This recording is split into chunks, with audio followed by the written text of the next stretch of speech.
আসসালামু আলাইকুম। Mamunur Rashid mobile garden থেকে।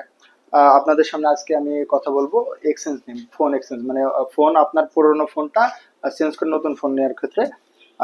এই যে আমাদের এই ভাইয়া, উনি হচ্ছে ওনার ব্যবহৃত ফোন নোট 13, ঠিক আছে, এই মডেলটা আমাদের কাছে এক্সচেঞ্জ করলো এবং তার পরিবর্তে আমাদের কাছ থেকে এই ফোনটা নিল, যেমন কেমন 30, এটা নতুন একটি মডেল। এই ফোনটা নিল, তো উনি আমাদের কাছে এক্সচেঞ্জ করছে, ঠিক আছে।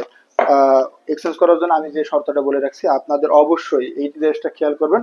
আপনার বক্স এবং চার্জারটা, এই বক্স চার্জারটা এবং আহ, যদি মেমো থাকে কোনো অন্য শপ থেকে যদি নিয়ে থাকেন, সেক্ষেত্রে অবশ্যই মেমোটা সঙ্গে করে নিয়ে আসবেন। আর যদি আমাদের শপ থেকে হয়, সেক্ষেত্রে আমরা মেমোটা করে দেবো ইনশাল্লাহ। এবং এই ফোনগুলো আপনারা খুবই মানে খুবই সাশ্রয়ী আপনি এক্সচেঞ্জ করতে পারবেন মোবাইল গার্ডেন থেকে। ঠিক আছে, অনেক দোকানদার আছে আপনাকে প্রতারিত করতে পারে, এক্সচেঞ্জের ক্ষেত্রে আপনাকে বিভিন্ন শর্ত দিতে পারে বা আপনাকে ন্যায্য মূল্য নাও দিতে পারে। কিন্তু ন্যায্য মূল্যের দিক থেকে আমি মোবাইল গার্ডেন থেকে 100% আমি আপনাদেরকে কথা দিচ্ছি, আপনি ন্যায্য মূল্যে আপনার এটা এক্সচেঞ্জ করতে পারবেন।